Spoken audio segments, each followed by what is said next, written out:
So I just got off doing the whole entire brake job on my 1995 GMC Suburban, and now I have my 2003 Chevrolet Suburban, and I have to do an entire brake job on this too, front and back.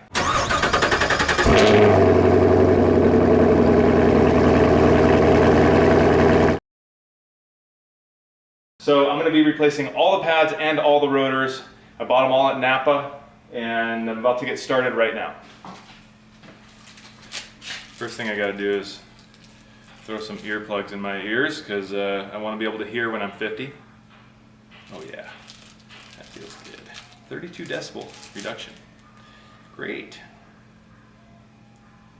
Oh, there we go. There we go.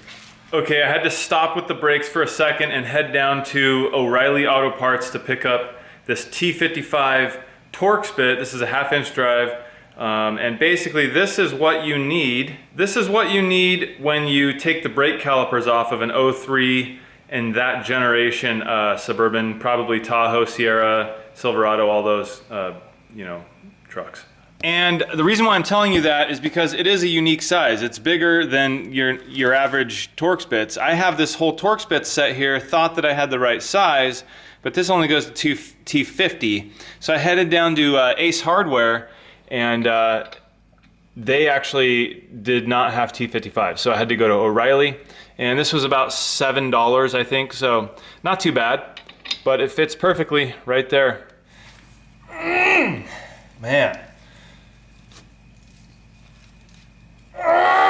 Come on.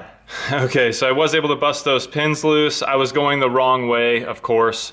However, as soon as I went the right way, they came off just fine.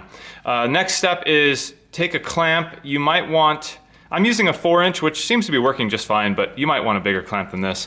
But basically, you're trying to get this top part of the caliper off so you can get the pads out. And what you have to do is compress the piston in here, and the way to do that is to pull the caliper this way with this clamp. So you can see how I'm doing it. I have the bottom here on the pad, and I have the top on the actual caliper, and this is just pulling the caliper, which is pushing the piston back into the caliper.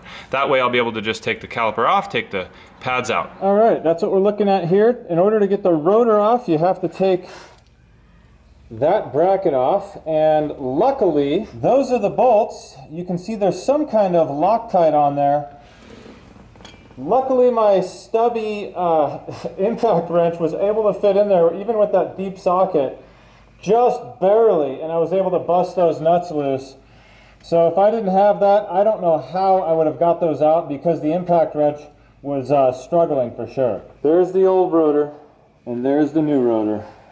All right guys, here is the new caliper bracket, and I have the new clips on here. These clips came with my brake pad kit, so I just went ahead and popped the old ones off and put the new ones on. You know, these bolts that hold on the brake caliper bracket had some yellow Loctite on there, and I think I'm just going to go ahead and replace that with blue Loctite. I scraped all the yellow stuff out of the threads, and I think from the Googling that I was able to do on some forums, I found that the torque spec for these is anywhere from 80 to 120 pound-feet. So I think I'm just going to go with 120 because why not? Okay, so I have the rotor on. I put 2 lug nuts on there to hold it nice and straight. And this bracket, you can see the surface, the mating surface there. It's just going to slide on. And I'm obviously going to need 2 hands, but it's going to bolt right there. You can see the other side of the mating surface there. Throw that bolt right there with the blue thread locker on there and torque them down. I'm just going to go 120 pound-feet. Not super sure if that's correct, but I read another site that said 130, 140, so who knows.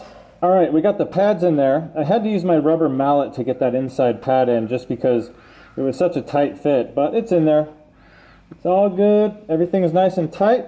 I'm going to go ahead and put the actual caliper on, and then I think we're going to be done with this side. So we have the first side done, driver's side front, and went together pretty easily, I have to say. Well, well, well, the brakes are completely done on my 03 Suburban, and I'm super stoked about that because this was the third day in a row.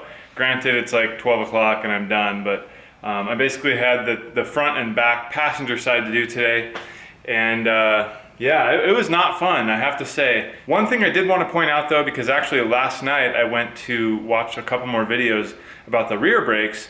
The pin that the caliper screws into has an actual face on it. So it's a 5/8 inch wrench that you use to hold that pin while you screw the caliper screw in. And I didn't know that the first time, so I just grabbed it with a pair of vice grips and cranked on it. But I tried to get that sucker to 80 pound-feet. I don't think that's gonna happen on both sides. It just seemed like that was way too tight. So I just cranked on it, got it really, really tight, and hopefully they're not seized in there now. I got extremely dirty, but I'm stoked. I already took the 95 out on a test drive, and my wife's actually driving that one right now, but the brakes feel really good. It's never stopped as good as it's stopping now.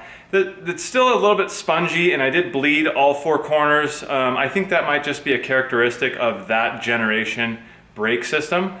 Hopefully, I'm hoping this 03 feels a lot more firm.